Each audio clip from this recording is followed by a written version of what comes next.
do a quick eye tutorial while I am working on this kind of wacky looking half-done owl. This is a pretty large eye. It's about the size of a quarter. So smaller eyes, you can't get quite as much detail, but a nice large eye is a nice way to show the different steps. The eyeball, I usually make out of black.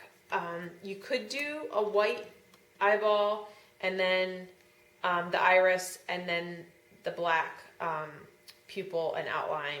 There's a lot of different ways to build to the same result. But since owls, you don't often see the white of their eye, I just decided to make it in black.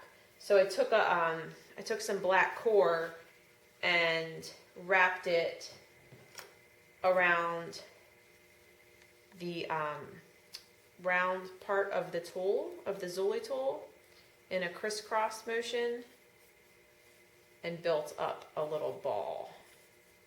So it comes off kind of in a seed shape, but if you round the edges around, you can really make a nice little ball, which I think is just a more realistic approach than leaving an eye socket, felting a ball that would be like an eyeball to put in there, then trying to just felt some color on top. It helps you structurally. So once that's there, then I want to put the color of the iris, and you can try to sort of make a rope that goes around like this, kind of, make it go around to make the color of the iris, which if I was doing a small animal, that's what I would do. But since this eye is so big, I'm actually going to take a few different colors of gold and blend them. I'm going to stick a tiny bit of that in there just because it's so pretty. And blend them together a little bit, just like this. It's because we really have a lot of variation in our irises. It's not just one solid color. And then this is one rare case where I would use scissors and cut it. That way I just get this controllable little fluff that I can work with. And then I'm going to take one of those clippings and kind of put it around. I'm going to use a stronger needle to start. This is a 38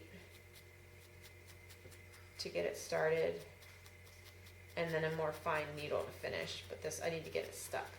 Now rather than try to leave the black, I'll just add more if I need to after I get this on.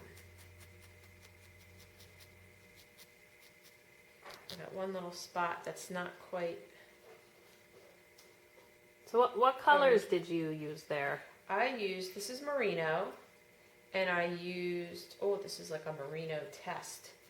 That was not my intention. Dijon, patina, and peacock.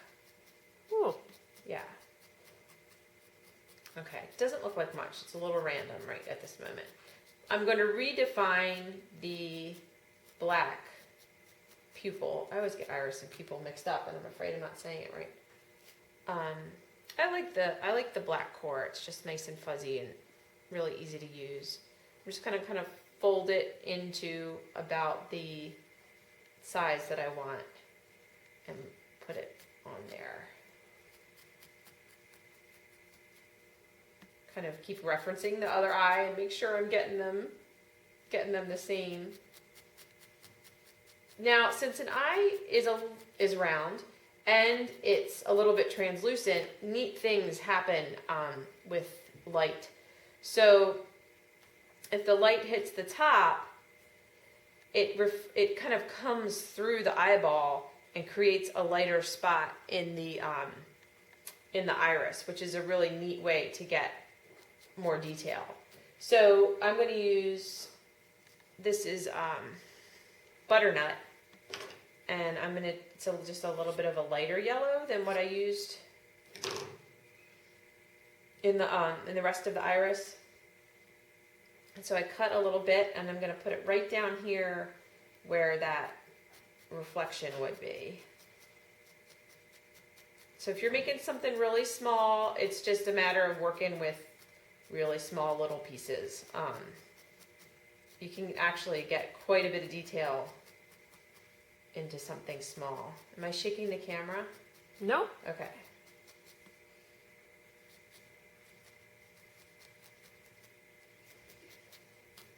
And then, since owls have this sort of, sometimes they have this fluff that hangs over their eye, another thing that I can do to get more detail is make kind of a shadowed area at the top of the iris. So I'm going to use, I've got some darker brown. This is just a random piece that I had in my pile over here, and some garden ivy.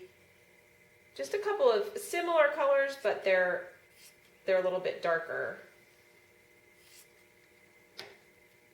Should add just a little bit of something even. Just a tiny bit of darker brown core. And then take some of that fluff and put it at the top part of the iris. I guess you could do this before you put that black pupil back in there. All right, so the brown that I picked up is making a weird spot because it's not cut the same way that the merino is. So I'm going to just put another little piece of merino over top of that and blend that out. I don't know if you can see how bizarre looking that is. It's just got this weird like patch in it.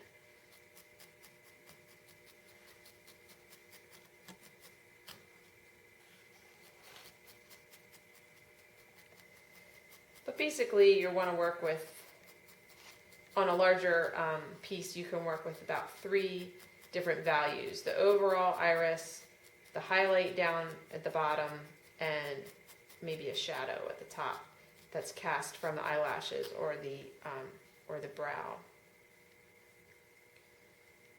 I'm not doing a very good job of making this round. Very important that it all be round. Kind of like it's important that a horizon line in a landscape on an ocean be flat. It makes it look like what it is. We have to try to mimic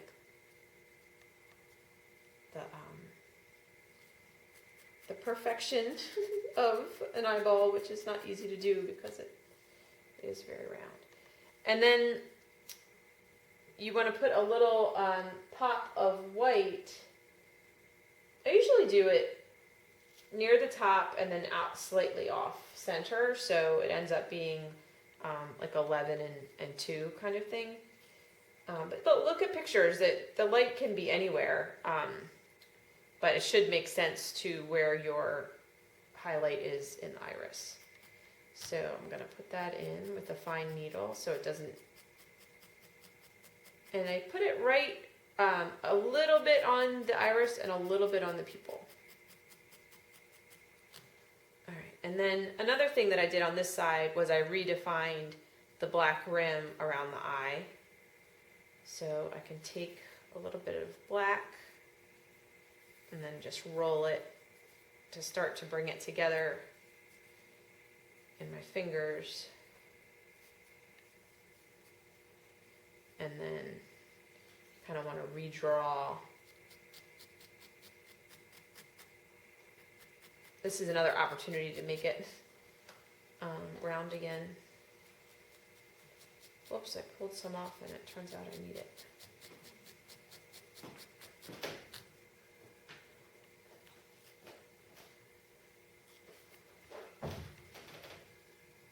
Okay.